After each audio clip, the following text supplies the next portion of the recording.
Fala turma, beleza? O assunto hoje é Java Lambda, Lambda Functions. Fica aqui comigo até o final do vídeo e você vai aprender tudo o que você precisa saber sobre este assunto.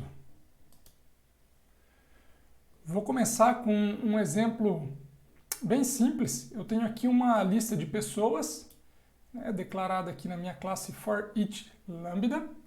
Temos o nosso método main, que vai fazer a entrada no programa. E aí aqui eu relembro o primeiro tipo de loop que o Java nos permitiu fazer, que é o laço for, onde você declara um inteiro recebendo um valor do array, você declara uma outra variável recebendo o tamanho total da lista que você quer percorrer e você incrementa ou decrementa essa lista conforme a sua vontade. É um laço for simples. Depois nós temos aí, a partir da versão 5, o Enhanced Loop, que é muito mais legal, quando a gente está navegando em objetos, porque daí eu posso declarar somente o tipo de objeto que eu quero receber, e eu coloco aqui a lista que eu vou atribuir valor por valor. Então, funcionaria aqui, no caso, para fazer a leitura de pessoa, da mesma forma que o método de cima, mas eu já tenho aqui uma simplificação desse processo. E agora uma terceira opção surge no Java 8 com a opção da gente fazer forEach utilizando Lambda Function. Então eu pego, olha como é que a sintaxe muda significativamente. Eu pego aqui o array, a lista que é people, chamo aqui o método forEach para cada pessoa, estou dizendo que aqui eu já estou dizendo que eu quero chamar de pessoa cada interação desse loop da lista de pessoas. E eu ainda coloco aqui, depois da flechinha, o que eu quero fazer com essa pessoa. Eu quero imprimir essa pessoa chamando o método toString da classe person. Então, um código que inicialmente aqui a gente precisava de 3 linhas para escrever, aqui com um pouco mais de complexidade, aqui um pouco mais simples. Agora eu consigo escrever numa única linha utilizando Lambda. Vou rodar aqui o programa e a gente consegue ver essa interação aqui das 3 formas possíveis, pelo array simples, pelo array usando Enhanced Loop e pelo array utilizando Lambda Function. Ok. Uma outra possibilidade de uso é a gente utilizar o sort, fazer a ordenação com Lambda. Eu vou explicar daqui a pouquinho mais conceitualmente o que é a função Lambda. Mas antes eu quero dar esses 2 exemplos, do forEach e do sort. Então a gente parte da nossa lista inicial de pessoas, mais uma vez, com os seus nomes e as suas idades. Abrimos e declaramos aqui o nosso método main. E aí aqui eu relembro como nós fazíamos tradicionalmente em Java uma comparação. Eu precisava implementar a interface comparator, do tipo de objeto que eu fosse fazer uma comparação, para poder fazer um sort, por exemplo, e aí declarar como eu faria. Eu vou comparar aqui por nome, tal. Beleza. Aí eu já fiz aqui de uma forma simplificada. O que eu aproveitei? Eu aproveitei que nós vimos no vídeo anterior o Method References e criei aqui um Comparison Provider, um provedor de comparações, implementei o método de Compare by Name, pessoa e pessoa, e aqui a gente já chama diretamente em uma única linha, sem precisar implementar todo esse código, collections.sort, nossa lista de pessoas, faço uma nova instanciação aqui do Comparison Provider e passo por referência o método que eu vou utilizar para comparação. Beleza. Essa comparação que foi implementada aqui, ela está em ordem alfabética, tá? Agora vamos fazer o mesmo utilizando Lambda Function. Então, utilizando Lambda, em uma única linha, eu chamaria o sort, passaria a minha lista de pessoas, diria para ele que eu tenho 2 parâmetros, que é a pessoa 1 e a pessoa 2, E eu implementaria, pega a pessoa 2 e compara com o nome da pessoa 1. Compara o nome da pessoa 2 com o nome da pessoa 1. E aí aqui eu faço uma ordem decrescente, né, reversa de nomes, para a gente poder entender quando que foi chamado um, quando que foi chamado outro. Então, inicialmente em Java, toda essa implementação. A partir do Java 8 temos a opção, a partir do Java 7 temos a opção de fazer utilizando method references, e aí eu faço essa implementação numa classe à parte, melhorando a organização do meu código, deixando cada coisa no seu lugar, e agora com a opção de sequer implementar uma segunda classe. Em uma única linha eu vou implementar todo o sort que eu preciso, toda a ordenação. Então vou rodar esse código, e aqui a gente tem, né, olha, nossa lista original, na sequência que estava, Adalberto, Gracinha, Will Wilson. Agora a gente tem ela ordenada aqui por method reference, Alberto, Kleber, Gracinha e Will. E aqui em ordem decrescente por lambda, o último trecho, Will, Gracinha, Kleber e Adalberto. Então, essas são duas possíveis utilizações para Lambda Functions, que é utilizar for each e sort de forma simplificada, diminuindo aí a quantidade de linhas de código, né, e te dando a opção de fazer implementação de funções locais ao invés de fazer numa classe separada. Legal. Agora nós vamos entrar de fato no conceito. Por que nós temos Lambda Function em Java? E essa é uma das coisas que eu mais gosto no Java, né? Ele acompanhou a evolução das linguagens de programação. Então, Java é inicialmente uma linguagem orientada a objetos. Ela é um paradigma que complementa a programação estruturada, que foi a que iniciou, né, a programação, inicia-se com programação estruturada, e o Java vem com o conceito de orientação a objeto. Outras linguagens mais atuais têm trabalhado com programação funcional. E essa é uma das coisas que eu gosto a respeito do Java. Ela é uma linguagem que continua se atualizando. Então ela surge em contrapartida, em complemento à programação estruturada, né, com a abordagem de programação orientada a objetos. E agora ela acrescenta nas suas características, no seu corpo de linguagem, a possibilidade de você utilizar uma programação funcional. Ou seja, tudo aquilo que você referenciava, passava como parâmetro, objetos, classes, atributos, você pode agora referenciar isso através de uma função e passar para um método. Você vai abrir parênteses e passar a quantidade de parâmetros que você quer. Pode ser 0 parâmetros, pode ser um único parâmetro, pode ser múltiplos parâmetros. Fecha colchetes, traço, sinal de maior, né, ou flechinha. Esse daqui é um símbolo, né, dessa programação funcional. Em várias linguagens utiliza-se essa mesma forma.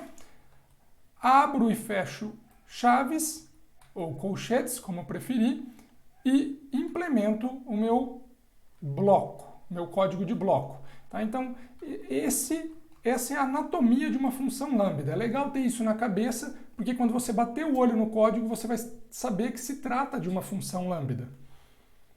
Vamos ver aqui na prática? O que eu posso fazer a partir disso? Então aqui eu crio uma lista de inteiros, de números inteiros, números aleatórios, coisas que nós já vimos. Eu vou utilizar for each, né, para each n, para cada elemento, passando como parâmetro um n. Eu faço uma implementação de um print, passando agora como parâmetro esse n que foi declarado aqui. Então, para cada interação, ele vai atribuir um número a n e vai imprimir aqui no laço. Beleza, a gente já viu isso lá no primeiro exemplo. Agora, eu vou usar uma interface para guardar a função lambda, essa expressão, numa variável. E aqui fica mais interessante, tá? Principalmente para quem vai trabalhar com programação paralela em múltiplos nós, onde eu não sei quando o resultado de uma operação vai ocorrer. Então eu vou declarar aqui um consumer, um objeto consumidor do tipo inteiro, e vou chamar ele de método. E esse método ele vai receber uma função lambda. Então ele não recebe um resultado, ele recebe uma função como expressão, como valor. Ele recebe uma função como valor. Qual é a função? Mais uma vez, a anatomia da função lambda, abro e fecho parênteses, passo aqui um único parâmetro e implemento um único bloco de código que imprime uma linha N. Já deixei aqui o ponto e vírgula porque eu poderia implementar mais linhas de código aqui. E aí, eu chamo agora esse mesmo for each, mas eu chamo esse for each passando o método. Eu não mais estou passando o elemento, a interação do elemento. Eu estou passando como parâmetro um método que guarda o quê? Um valor? Não, que guarda uma expressão, lambda, uma função lambda. Vamos rodar e ver esses dois primeiros exemplos aqui, como é que ficam. Então aqui ó, a gente usou a função lambda do for each, tudo bem, eu fiz a impressão, e aqui eu tenho o mesmo resultado visual, mas a forma de fazer é completamente diferente. Eu estou passando um método. Aí você pode me perguntar, Kleber, para que isso? Já te digo. Aqui a gente tem um outro exemplo. Eu declarei aqui no início da nossa classe uma interface. Ela tem um único método chamado run e ela recebe um parâmetro do tipo string. Então a nossa string function, ela tem um método run e ela recebe um parâmetro string. Mas esse método não faz nada, Olha só, não tem nenhuma implementação. Ele não imprime em tela, ele não agrega nenhum valor, mas tem uma declaração de método nessa interface. E aí aqui a gente faz o quê? Eu declaro um objeto do tipo dessa interface, que é o runExclam, e ele recebe uma função lambda. A função lambda recebe um parâmetro string e o que ele faz? Ele acrescenta uma exclamação dentro dessa string. Ele acrescenta uma exclamação ao final da string. E a gente também tem o runAsk, que implementa a função lambda acrescentando uma interrogação ao final da string. Aqui eu chamo um método imprimir formatadinho, olá, e passo a função, a interface, que recebeu o método lambda. Olhando aqui para o print, o que ele vai fazer? Ele recebe uma string e uma função lambda. O resultado que eu vou imprimir na tela é o quê?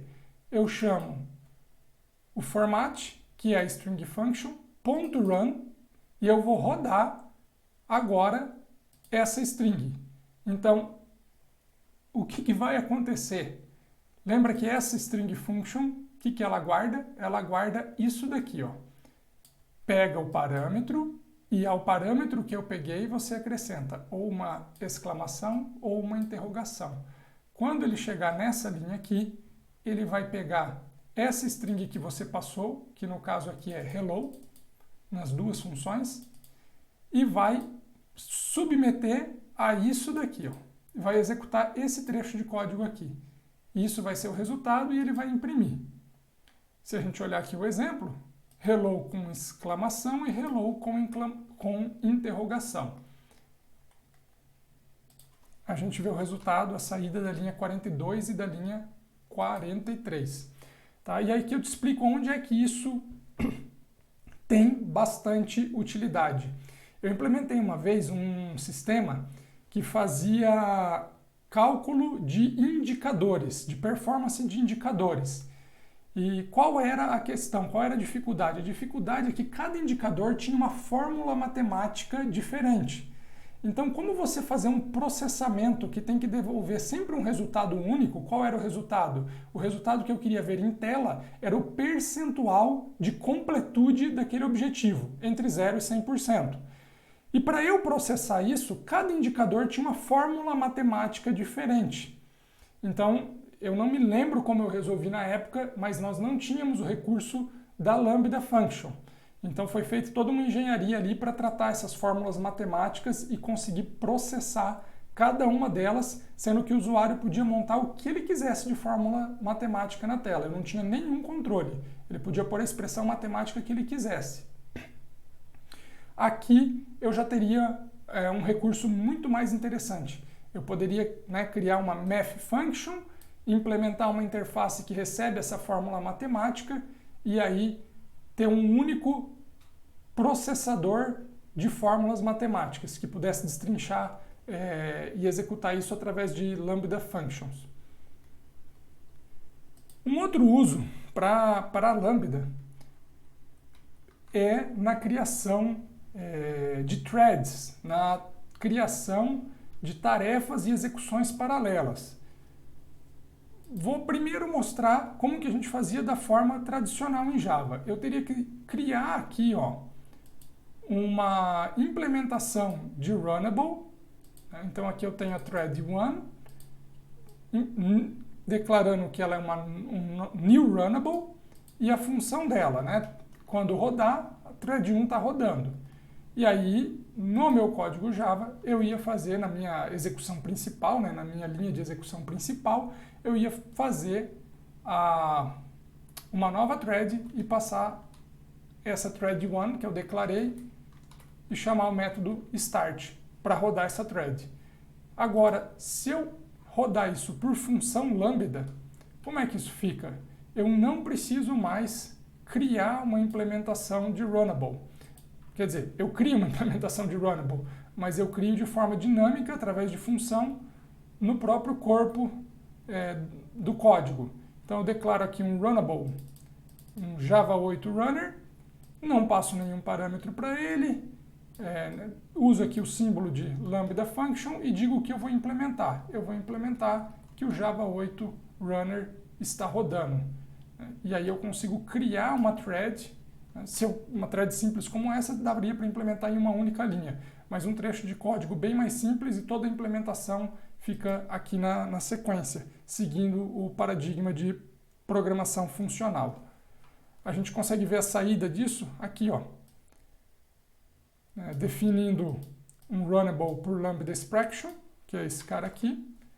Depois ele roda a thread 1, a thread é assíncrona, a gente chamou ela inicialmente, mas ela rodou depois. E por fim, ele rodou a saída desta thread que a gente criou aqui. E essas são Lambda Expressions, vários recursos em que você pode utilizar Lambda, e o principal deles é você atribuir Lambda Expressions, cálculos que vão estar atribuídos a um método que você pode passar por parâmetro para outras funções, para outros métodos, para outros objetos. E aí você pode me perguntar, Kleber, agora eu vou fazer programação funcional dentro de Java? Não, você vai evoluir para um conceito utilizando programação orientada ao objeto e programação funcional, unindo o melhor dos dois mundos e usando o melhor recurso para aquilo que você precisa resolver no momento. Vamos dar um exemplo aqui na sequência.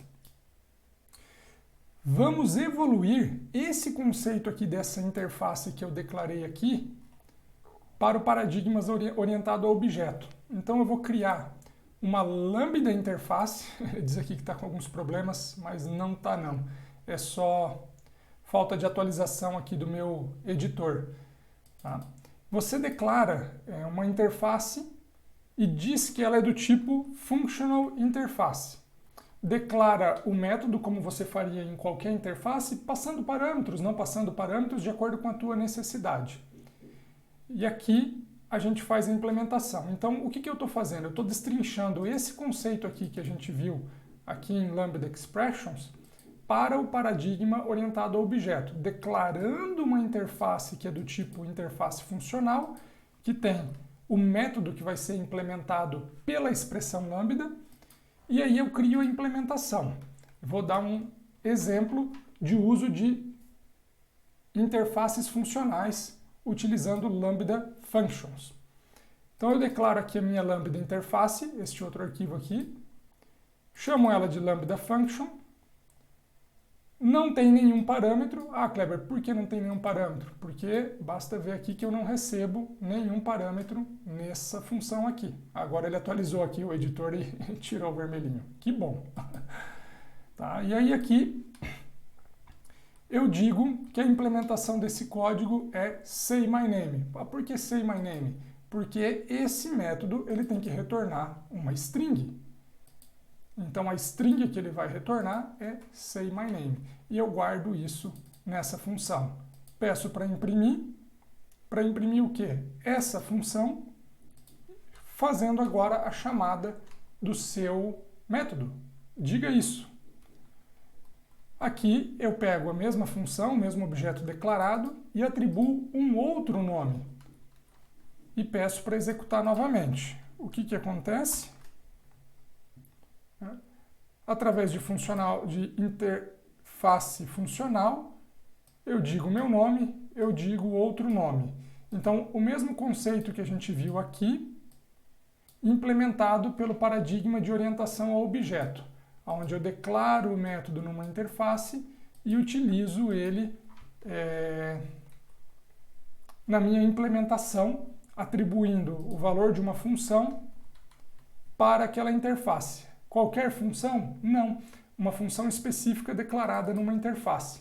Esse daqui seria o exemplo ideal para resolver lá o problema dos indicadores. Lambda Functions é um dos principais recursos do Java 8. O que eu apresentei aqui para você é uma simplificação, casos práticos do dia a dia, que vão ser muito úteis na sua programação.